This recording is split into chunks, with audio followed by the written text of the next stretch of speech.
तो जी, आज की वीडियो में हम बात करने वाले हैं my first ever hospitalisation experience of my life in Germany. अच्छा, ये सिर्फ़ जर्मनी में ही नहीं, मैं पाकिस्तान में भी कभी हॉस्पिटलाइज़ नहीं हुआ था। तो यहाँ पर कुछ मामलात ऐसे हो गए कि मुझे जो है हॉस्पिटलाइज़ होना पड़ा। और फर्स्ट एवर एक्सपीरियंस तो थोड़ा-सा, ख़ैर डर तो इतना नहीं था लेकिन क्यूरोसिटी थी। तो उस एक्सपीरियंस पे बात करेंगे भई, जर्मनी में हॉस्पिटलाइज़ेशन एक्सपीरियंस कैसा होता है।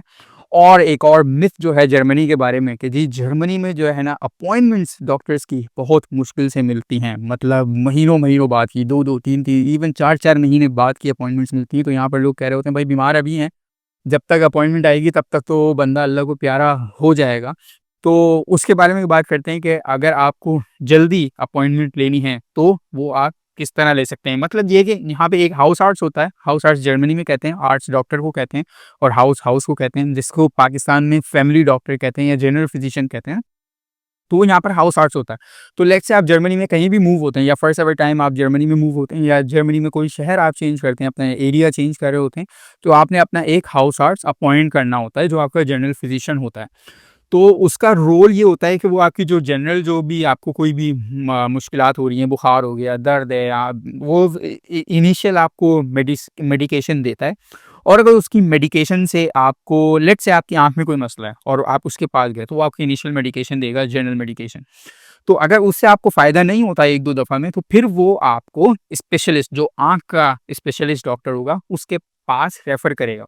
तो उसका रोल ये होता है, एक तो इनिशियल आपको वो मेडिकेशन देगा और अगर वो काम नहीं करी तो वो आपको स्पेशलिस्ट के पास रेफ़र करेगा और स्पेशलिस्ट के पास आप उसके रेफ़रल के बगैर जा नहीं सकते, आपके पास उसका रेफ़रल होना ज़रूरी है। लेट्स से अगर मेरी हड्डी में कोई मसला है, ऑर्थोपेडिक डॉक्टर के पास मैंने जाना है, मेरे पेट में, मैदे में कोई मसला है तो मुझे गैस्ट्रोलॉजिस्ट के पास जाना है। तो वो डॉक्टर अपॉइंटमेंट लेने के लिए आपसे at the day of appointment आपसे उसका रेफरल माँगेंगे कि भई आपके जनरल फिजिशियन का या हाउस आर्ट्स का जो आपका रेफरल है वो दें कि उसने आपको हमारे पास रेफर किया है। तो एक उसका रोल ये होता है। तो जो जनरल फिजिशियन होता है ना, हाउस आर्ट्स, उसकी अपॉइंटमेंट फिर भी थोड़ी आसानी से मिल जाती है क्योंकि वो आप एक दफ़ा अपॉइंट कर लेते हो, फिर आप उसके पेशेंट बन जाते हो। तो यहाँ पर जब भी आप अपॉइंटमेंट्स ले रहे होते हो ना, तो पहले आपसे पूछा जाता है, are you visiting the facility first ever time? मतलब आप पहली दफ़ा आ रहे हो या आप पहले से ही हमारे पेशेंट हो?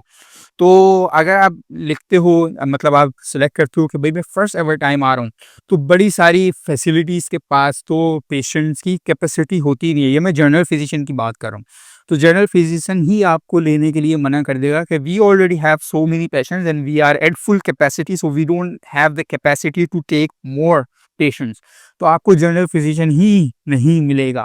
लेकिन वो फिर भी इतना मुश्किल नहीं होता, एक नहीं तो दूसरे के पास, दूसरा नहीं तो तीसरे के पास आपको अपॉइंटमेंट मिल जाती है और एक दफ़ा आप उसके पास चले गए तो फिर आप उसके पास रजिस्टर्ड हो जाते हो। फिर नेक्स्ट टाइम जब आपने अपॉइंटमेंट लेनी होती है तो वो आपको फिर भी बहुत आसानी से मिल जाती है। असल मसला यहाँ पर होता है जब आप स्पेशलिस्ट डॉक्टर के पास जाना चाहते हो, लेट्स से आँखों के डॉक्टर या न्यूरोलॉजिस्ट या ऑर्थोपेडिक्स या आपका गैस्ट्रोलॉजिस्ट हो गया, उसके पास जब आपको जाना होता है तो भाई वो अपॉइंटमेंट जो है ना आपके कान पकड़वा देती है। आपको 2-2 3-3 4-4 इवन 5-5, मतलब नो लिमिट।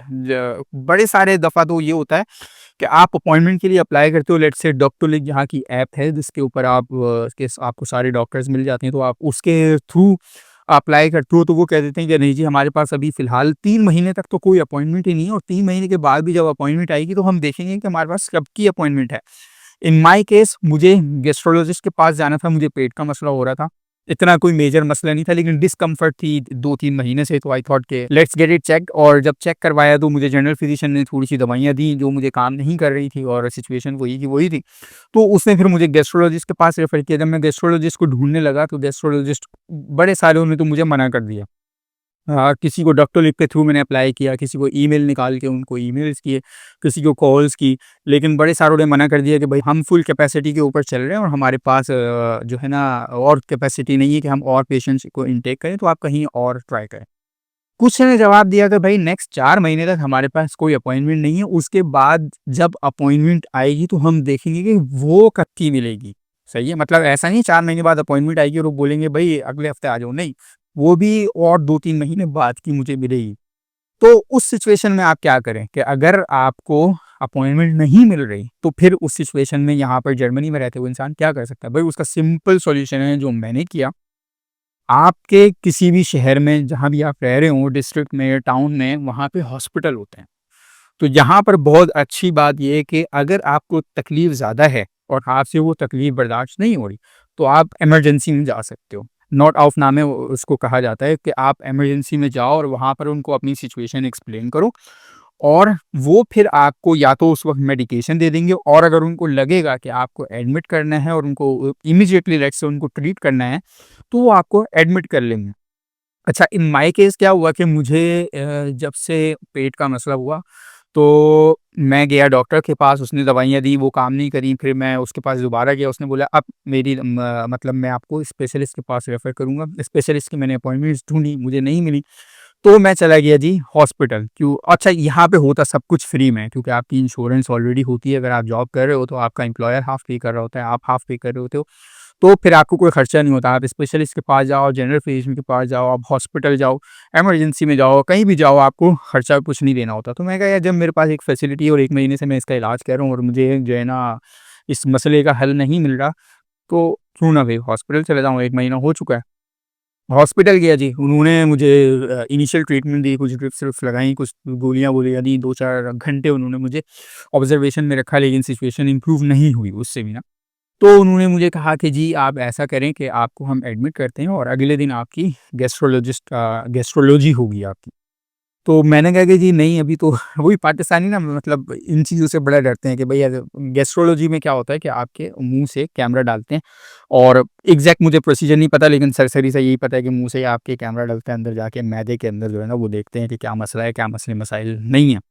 तो मैंने कहा कि जी नहीं, मुझे तो गैस्ट्रोलॉजी अभी नहीं करवानी है, आप मुझे ऐसा करें मेडिकेशन प्रिस्क्राइब कर दें, मैं घर जाके और ट्राई करूँगा इस मेडिकेशन को। उन्होंने मुझे कुछ और दूसरी मेडिकेशंस दी, तो मैंने कहा वो मैं ट्राई करूँगा, और अगर नहीं तबीयत सही हुई तो मैं फिर देखता हूँ कि मुझे क्या करना है। ख़ैर उन्होंने मेडिकेशन मुझे दी, और वो तकरीबन और 1 महीना मैंने उसको ट्राई किया, लेकिन सिचुएशन शुरू में बेहतर हुई, 1 हफ़्ता शुरू में बेहतर हो गई, लेकिन फिर वो दवाइयाँ काम करना छोड़ गईं।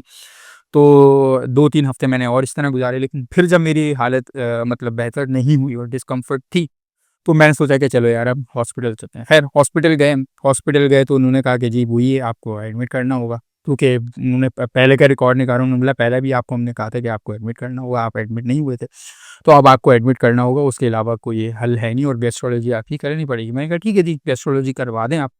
तो उन्होंने मुझे फर्स्ट डे शाम तक हो गया था वो पूरा प्रोसीजर होने में, मुझे एडमिट करने में। तो होता ये है कि जब आप यहाँ इमरजेंसी में जाते हो ना, तो आपको तकरीबन 1 से 2 घंटे लगते हैं। मतलब आप इमरजेंसी में जाके अपनी रजिस्ट्रेशन कराओगे, उसके बाद वो बोलेंगे कि ठीक है, हमने आपका रिकॉर्ड अंदर भेज दिया। अब डॉक्टर आपको अकॉर्डिंग टू योर कंडीशन और according to the situation of emergency या क्रिटिकैलिटी ऑफ द सिचुएशन, वो पेशेंट्स को वहाँ इमरजेंसी में ट्रीट करते हैं। लेट्स से आप गए हो सबसे पहले, लेकिन आपसे ज़्यादा क्रिटिकल पेशेंट्स अगर अंदर हैं ऑलरेडी, या आपसे ज़्यादा क्रिटिकल पेशेंट कोई और आपके बाद में आ गया, तो उस क्रिटिकल पेशेंट को प्रायोरिटी दी जाएगी आपके ऊपर, वहाँ नंबर वाइज़ नहीं चलता। तो वहाँ बैठ गए, लेकिन आज तक मैं जितनी भी दफ़ा इमरजेंसी में गया हूँ जर्मनी में, तो 1 से 2 घंटे में आपका नंबर आ जाता है। अच्छा, इमरजेंसी ये भी होती है कि आप पहले आए हो, आपके बाद कोई आ गया, वो क्रिटिकल कंडीशन में, तो उसको प्रायोरिटी दी जाएगी, और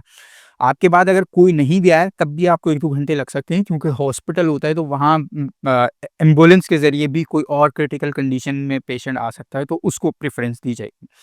तो तकरीबन मुझे 1 से डेढ़ घंटा लगा।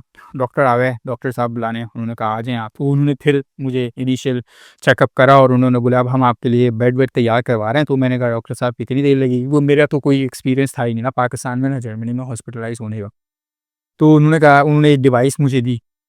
डिवाइस देके मुझे कहा ये आप अपने पास रखें, और जब आपका बेड-वेड रेडी हो जाएगा, तो आप ये डिवाइस जो है ना वाइब्रेट करने लगेगी। अच्छा, वो इस वजह से था क्योंकि मुझे हॉस्पिटल के एनवायरनमेंट में रहने का मतलब बड़ी वो होती है, अजीब-सा होता है। तो मैंने कहा कि डॉक्टर साहब जब तक मैं एडमिट नहीं हो रहा, मैं अपनी ज़िंदगी जीना चाहता हूँ। मतलब बाहर खुली हवा के अंदर ना, क्योंकि वो अंदर उन्होंने बेड पे लिटा के मुझे दोबारा चेकअप-वेकअप किया, अल्ट्रासाउंड कर रहे थे। तो उन्होंने कहा आपके पास चॉइस है, या आप यहाँ पर लेटे रह सकते हैं, यहाँ पर बैठे रह सकते हैं या आपके पास चॉइस है, आप बाहर चले जाएँ। मैंने कहा मैं तो बाहर जा रहा हूँ और जब मेरा बेड रेडी हो जाए तो मुझे बता दीजिएगा। तो ख़ैर उन्होंने डिवाइस दी, वो डिवाइस लेके उन्होंने कहा आप कहीं भी जा सकते हैं और जब रेडी हो जाएगा आपका बेड और आपकी पूरी रजिस्ट्रेशन, मतलब जो भी पेपर वर्क, जो भी प्रोसेस एंड प्रोसीजर हो जाएगा तो ये डिवाइस वाइब्रेट करने लगेगी। तो मैंने कहा ठीक है। अच्छा, उसमें लग गए कोई 2 से 3 घंटे। अगेन मेरी इतनी क्रिटिकल कंडीशन नहीं थी, मैं अपने हाथों-पैरों पे चल-फिर सकता था, कोई इतना ज़्यादा दर्द नहीं था मुझे। एक गैस्ट्रोलॉजी होनी थी और क्योंकि गैस्ट्रोलॉजी की अपॉइंटमेंट मुझे नहीं मिल रही थी, उन्होंने कहा कि आपकी कंडीशन ऐसी है कि गैस्ट्रोलॉजी आपकी जल्द से जल्द होनी चाहिए, तो इस वजह से वो मुझे एडमिट कर रहे थे। तो इस वजह से मुझे पेपर वर्क करने में 2 से 3 घंटे उनको और लग गए। अदरवाइज़ अगर कोई और क्रिटिकल पेशेंट होता है तो फिर वो मिनट्स के अंदर उसको, लेट्स से लाइफ थ्रेटनिंग कोई कंडीशन है, कोई ज़्यादा दर्द है, खून निकल रहा है, तो आपको विदिन मिनट्स आपको शायद अगेन डिपेंडिंग कि आपसे कोई ज़्यादा क्रिटिकल पेशेंट नहीं है तो आपको एडमिट कर लेंगे। तो ख़ैर 2 से 3 घंटे उसके अंदर लग गए। फिर हम बाहर घूमते रहे और कुछ खाना-पीना किया। उसके बाद फिर क्या कि जी वो डिवाइस वाइब्रेट होने लग गई, तो मैं समझ गया कि भई मेरी कॉल आ रही है। अब मैं गया उनके पास, तो सब कुछ रेडी था। उन्होंने कहा कि आपका, फिर मुझे रूम दिखाया कि अच्छा रूम यहाँ पे होता है कि सेमी प्राइवेट होता है, मतलब एक रूम है और उसके अंदर 2 बेड लगे हुए हैं। तो एक और पेशेंट ऑलरेडी था, वो पूरा पेट का ही और मैदे का ही, मतलब उसी की स्पेशलिटी का ही वो वार्ड था। वहाँ पे कोई 110 उन्होंने रूम बनाए हुए थे और हर रूम के अंदर 1-1, 2-2 पेशेंट्स थे। तो स्टेशन कहलाता है वो। तो ख़ैर वहाँ मुझे एडमिट कर लिया और रात मैंने वहाँ गुज़ारी। अगले दिन सुबह जो है नर्स ने आके मुझे वो जो फ़ेमस चोला होता है, जो यहाँ पे आपको दिख रहा होगा पेशेंट्स का, वो मुझे दिया। उन्होंने कहा कि विदिन 5 टू 10 मिनट्स आपको आएँगे लेने के लिए और आपकी गैस्ट्रोलॉजी होनी है आज। मैंने कहा ठीक है जी। ख़ैर हम वो पहन के जो है ना सज-धज के तैयार हो गए। उसके बाद जो है एक बंदा आया और उसने मुझे जो है, उसने मतलब मेरे बेड को फिर मैं सेकंड फ्लोर पे था, तो वो फर्स्ट फ्लोर पे लेके गए।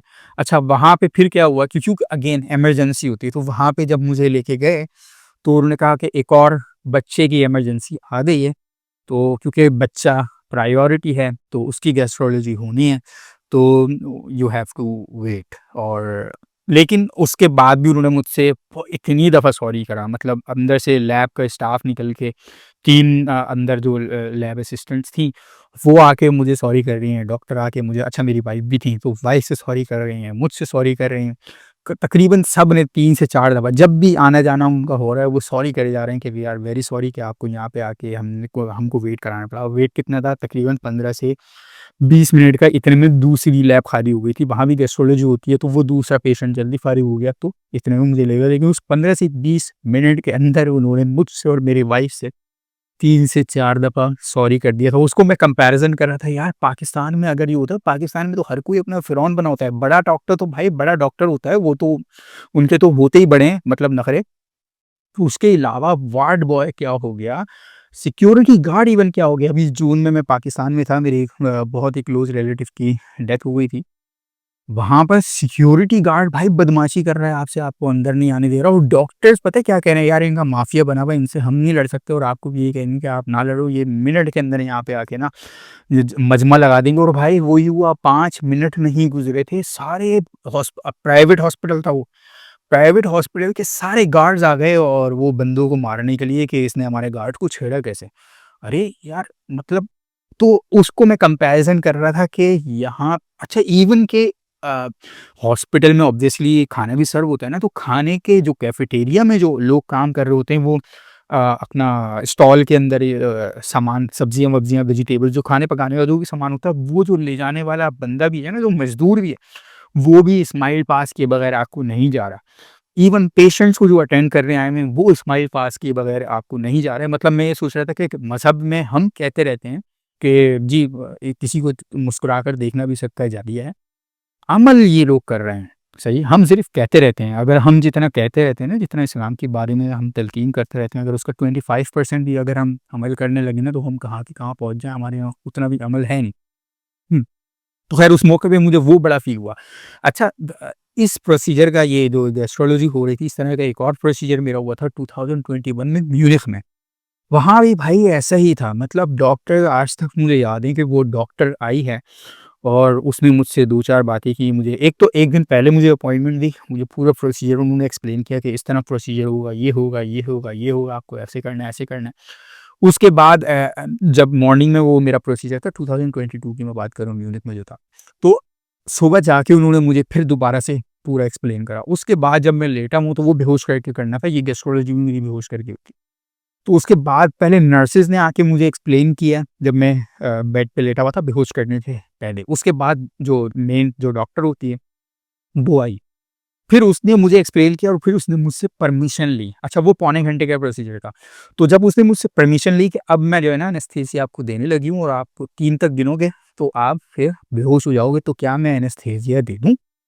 मैंने कहा जी दे दें। तो क्या वो कहने लगी वाइफ़ के बारे में सोचें और 3 तक आप गिनती गिने तो आप बेहोश हो जाएँगे। तो उसके बाद मुझे कुछ भी पता नहीं था, 3 तक मैंने गिनती गिनी और मैं बेहोश हो गया और फिर पौने घंटे बाद उठा। उसके बाद मुझे वाइफ़ बताती है कि जी हर 5 से 10 मिनट बाद आके मुझे अपडेट दे रहे थे ये कि अभी प्रोसीजर चल रहा है, सब कुछ ठीक है, आप बिल्कुल परेशान ना हों, ये वो ये। वो पौना घंटा उसको अपडेट करते रहे। अच्छा, अब ये जो अभी प्रोसीजर था, गैस्ट्रोलॉजी जो मेरी होनी थी, ये तकरीबन 15 से 20 मिनट का प्रोसीजर था। मतलब उन्होंने बेहोश किया, 3 दोबारा उसने ये कहा, उसने मुँह में एक वो डालते हैं, क्लिप डालते हैं, ताकि आपके दाँत-वाँत डैमेज ना हो और मुँह के किसी और हिस्से पे वो जो कैमरा जाना है, वो ना लगे। तो वो जैसे ही उसने मुझे डाला और उसने कहा मैं अब एनेस्थीसिया दे रहा हूँ आपको, और उसने भी यही कहा 3 तक गिनती गिनो। अच्छा, मैंने बड़ी कोशिश की, एक क्यूरियोसिटी होती है ना कि देखूँ तो सही अगर मैं जागना चाहूँ तो जाग सकता हूँ या नहीं। भाई 3 तक गिनती गिनी और मेरी बड़ी कोशिश करने के बावजूद मुझे कुछ पता नहीं था मैं कहाँ हूँ। खैर उन्होंने वो प्रोसीजर परफ़ॉर्म किया और वो प्रोसीजर परफ़ॉर्म करने के बाद 15 से 20 मिनट लगे थे शायद। उसके बाद मुझे होश दिलाया गया। फिर मेरा बेड दोबारा उन्होंने मेरे वार्ड के अंदर छोड़ दिया और उसके बाद ये था कि फिर मैं खाना अलाउड था। अच्छा, गैस्ट्रोलॉजी से पहले जो है ना जो मतलब रात से उन्होंने मेरा खाना बंद किया हुआ था कि गैस्ट्रोलॉजी तक आपने अब कुछ खाना है नहीं। उसके बाद फिर हमें नाश्ता मिला। अब नाश्ता यही था, नाश्ते में मुझे सही समझ नहीं आया कि ये चीज़ क्या है? ये जो आप देख रहे हैं ना, इसमें मैं पहले ये समझा कि शायद ये दही होगा, लेकिन दही अलग से यहाँ इस डब्बे में रखा हुआ था। तो ये मुझे शायद चीज़ थी ये या क्या थी? मुझे सही समझ भी नहीं आई, मज़े की भी नहीं लगी, तो ये मैंने नहीं खाई। मैंने सिर्फ़ ये ब्रेड के साथ जो है ना, इसके साथ इन्होंने मक्खन दिया हुआ था, तो ब्रेड के अंदर मक्खन लगा के ये डेढ़ 2 पीस मैंने खाए और जो है उसके साथ फिर मैंने थोड़ी-सी चाय पी। वो चाय मुझे अच्छी नहीं लगी, तो ख़ैर वहाँ तो मैं बड़ा डिसअपॉइंट हुआ कि यार ये खाने मिलने वाला है यहाँ पे। और उसके बाद शाम में उन्होंने मुझे दिए इटालियन नूडल्स। इटालियन नूडल्स मतलब बड़े ही अच्छे मज़े के थे, वेजिटेरियन, उसके अंदर अच्छी खासी सब्जियाँ पड़ी हुई थी, वो बड़ी मज़े की थी। तो वो जो है मुझे ये खाना मिला वहाँ पे। और ये जो आप रूम देख रहे हैं, इस तरह का रूम था। मतलब ये जो सेमी प्राइवेट 2 बेड लगे हुए थे, बराबर में भी एक पेशेंट था और एक बेड मेरा था। व्यू बड़ा ज़बरदस्त और उन दिनों बारिश भी हो रही थी, 2 हफ्ते पहले की बात है। तो बारिश ज़बरदस्त हो रही थी और अच्छी खासी तेज़ हो रही थी, तो उन्होंने ये भी मेक श्योर किया हुआ था कि आपको पहाड़ का और गार्डन का व्यू मिले, हरियाली का व्यू मिले, तो वो व्यू बड़ा ज़बरदस्त था।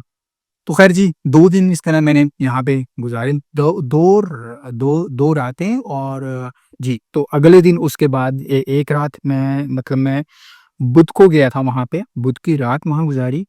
जुमेरात को मेरी गैस्ट्रोलॉजी हुई, तो जुमेरात का पूरा दिन गुज़ारा। फिर उन्होंने 1 दिन मुझे और अंडर ऑब्ज़र्वेशन रखना था और जुमेरात की रात वहाँ गुज़ारी। तो जुम्मे की सुबह-सुबह मैं 7 बजे हॉस्पिटल से अपने मतलब खुद ही मैं कहा कि भई मुझे एज़ सून एज़ पॉसिबल निकलना है, तो जुम्मे की सुबह मैं हॉस्पिटल से निकल गया और ये मेरे निकलने के मनाज़िर हैं। तो जी, ये था मेरा हॉस्पिटल का एक्सपीरियंस इन जर्मनी। और अगर आपने भी कोई अपॉइंटमेंट आपको बड़ी देर से मिले, चाहे वो किसी भी स्पेशलिस्ट डॉक्टर की हो, चाहे ऑर्थोपेडिक हो, गैस्ट्रोलॉजिस्ट हो, न्यूरोलॉजिस्ट हो, साइकोथेरेपिस्ट हो या जो भी स्पेशलिस्ट डॉक्टर के, और अगर आपको लग रहा है आपसे तकलीफ बर्दाश्त नहीं हो रही, तो भई आप अपने शहर के, अपने टाउन के किसी भी हॉस्पिटल में जाके आप इमरजेंसी में अपनी ट्रीटमेंट करवा सकते हैं बहुत जल्दी, और आपको कोई 2, 3, 4, 5 महीने वेट करने की ज़रूरत नहीं है। वो 2, 3, 4 महीने उन लोगों के लिए होते हैं जो उसको मतलब बर्दाश्त करके, या जिनकी हालत इतनी क्रिटिकल नहीं होती। तो जी, ये था मेरा एक्सपीरियंस। अगर आपको वीडियो अच्छी लगी हो तो मेक श्योर करें कि वीडियो को लाइक करें, कमेंट करें, सब्सक्राइब करें, शेयर करें। आपसे अगली वीडियो में मुलाकात होगी। अपना बहुत सारा ख्याल रखिएगा। अल्लाह हाफ़िज़।